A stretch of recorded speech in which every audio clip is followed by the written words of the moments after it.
మీ business ఏదైనా మీ ఊర్లో promotion చేయాలంటే అది సుమన్ టీవీతోనే సాధ్యం. ఇప్పుడే సంప్రదించండి.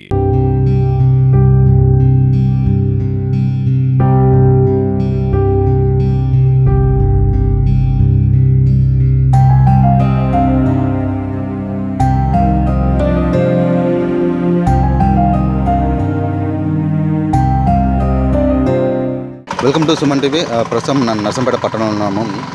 జనజీవన స్రవంతిలో కలిసిన తర్వాత ప్రభుత్వం కేటాయించినటువంటి భూమిని కొందరు నర్సంపేట పట్టణంలో ఉన్నటువంటి కొందరు ప్రభుత్వ ఉద్యోగులు రాజకీయ నాయకులతో కలిసి వీళ్ళ భూమిని కబ్జా చేశారని చెప్పేసి మన సుమన్ టీవీని ఆశ్రయించారు బాధితులు.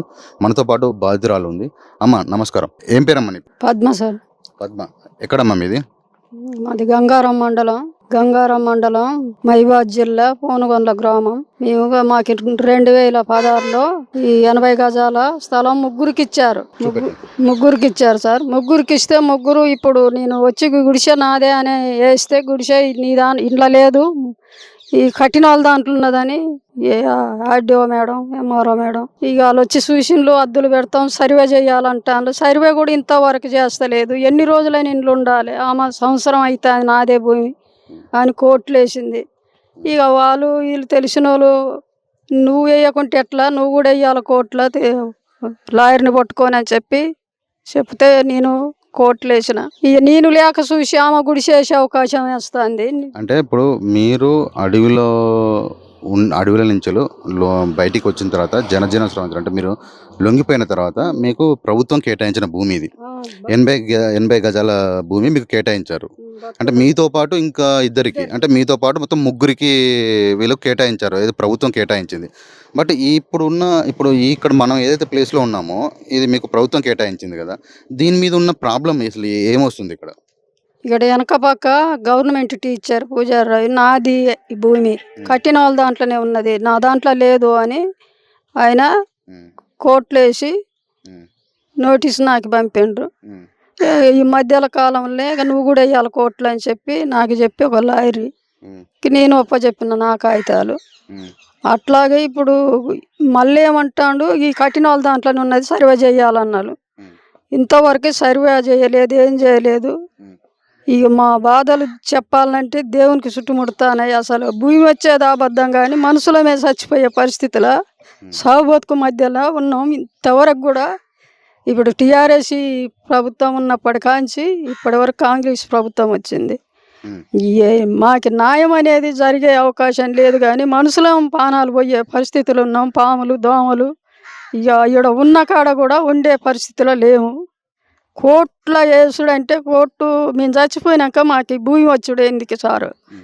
అయితే ఇప్పుడు మీరు కోర్టులో వేసిన తర్వాత అంటే ఎవరైతే మీ మీద వేశారు కోర్టులో, దీని గురించి ఇప్పుడు ఈ భూమి ల్యాండ్ గురించి మాకు గవర్నమెంట్ ఇచ్చింది కదా, మేము బతకమని మేము జనజీవన స్రవంతిలో కలిసిన తర్వాత మాకు గవర్నమెంట్ ల్యాండ్ వేరే వాళ్ళు కబ్జా చేస్తున్నారు, ఆక్రమిస్తున్నారని చెప్పేసి మీరు అధికారులను కానీ మీ ఎమ్మెల్యే గారిని కానీ మీరు కలవలేదమ్మా?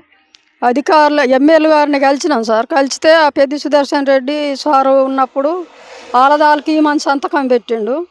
ఇప్పుడున్న ఎమ్మెల్యే సారు ఉండి ఇక అన్ని కరెక్టే ఉన్నాయి కదమ్మా, నీకు ప్రాబ్లం ఏంటంటే వెనక పక్క వాళ్ళు ఇబ్బంది పెడతాను సార్ అని నేనన్నా.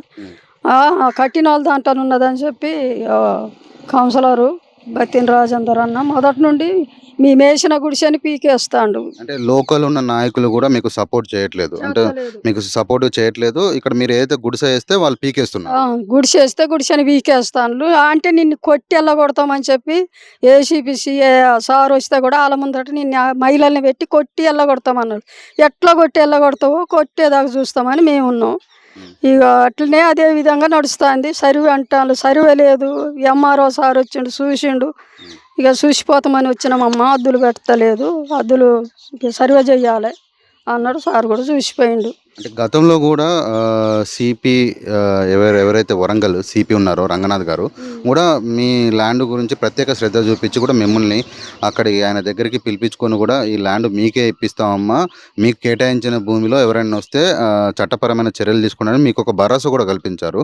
అయినా కూడా సిపి గారు చెప్పినాక కూడా వీళ్ళు వారి అంటే సిపి మాటలను కూడా ఖాతరు చేయకుండా వాళ్ళు మళ్ళీ దౌర్జన్యం చేస్తున్నారు అంటారు. మళ్ళా లెక్క చేస్తలేదు సార్ దగ్గరికి ఇంకేం పోతాలు అన్నట్టుకున్నది సిపి సార్ దగ్గరికి ఇంకా పోలు. ఇక మేము ఏ ఆట అంటే ఆట ఆడతారు అంటే ఇన్ని రోజులు బాధపడి వెళ్ళిపోతాలనే ఉద్దేశాలే వాళ్ళకున్నాయి అన్నట్టు. ఇక మేము ఇంత ఖర్చుల పాలయ్యి మేము ఎట్లా పోవాలి, ఇంత నష్టపోయినాం కదా. ఇంతకు ముందు అంటేనేమో ఇప్పుడు పిరి బస్సు కానీ అప్పుడు బస్సు ఎక్కినామంటే ఉందా, బస్సు దిగినామంటే ఉందా, అట్లా పెట్టుకొని తిరిగిన వాళ్ళం. ఇచ్చిన వాళ్ళు ఏమంటారు అడుగుతాను కదా డబ్బులు, మనకి ఖర్చుకి ఇచ్చిన వాళ్ళు అన్ని విధాలుగా కోల్పోయి ఇక మాకు ఇక్కడ సాగు తప్ప బతకటానికి ఇల్లు లేకుండా అయిపోయినాయి. ఏదైతే మీకు ల్యాండ్ ఇచ్చారో ఆ ల్యాండ్కు సంబంధించిన పట్ట అంటే నివేశన స్థలం అప్పగింత పట్ట ప్లస్ ఇప్పుడు తహసీల్దార్ గారి సంతకం కూడా ఉంది కదమ్మా. నర్సంపేట తహసీల్దార్ గారి యొక్క సంతకము ప్లస్ 2016లో 10/5/2016లో ఈ సోలం పద్మకి ఎవరైతే జనజీవన స్రవంతిలో కలిశారో సోలం పద్మకి అంటే సోలం యాదగిరి మరియు సోలం పద్మ గారికి 80 గజాల ఇంటి స్థలాన్ని గవర్నమెంట్ అప్పుడు ఉన్నటువంటి గవర్నమెంట్ వాళ్ళకి పట్టా చేయడం జరిగింది. ఇప్పుడు మనం విజువల్ చూసినట్లయితే ఆ పట్టా ప్రజావాణి అక్నాలజ్మెంట్ రిసిప్ట్ ఉంది. ఆ రిసిప్ట్ కూడా ఉంది తనకి. మరియు దీని గురించి జిల్లా కలెక్టర్కి కూడా ఈ సర్వే నెంబర్లో ఏదైతే తను ఉన్నటువంటి 80 గజాల భూమిలో 201 సర్వే నెంబర్లో ఈ గ్రామం నర్సంపేట శివార్లో ఉన్నటువంటి స్థలంని ఎవరైతే కబ్జా చేస్తున్నారో అని చెప్పి కలెక్టర్ గారికి కూడా విన్నవించుకున్న లెటర్ మన దగ్గర ఉంది.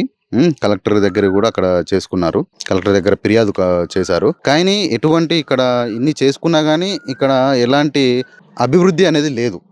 తను ఎన్ని పేపర్ స్టేట్మెంట్స్ ఇచ్చినా, ఎంతమంది జర్నలిస్టులని కానీ మీడియా వాళ్ళని కోరినా కూడా ఎలాంటి అభివృద్ధి మాత్రం అంటే పనిలో అభివృద్ధి జరగట్లేదు, తనకు తగిన న్యాయం జరగట్లేదు అని చెప్పేసి సోలం పద్మ గారు మనతో మాట్లాడారు.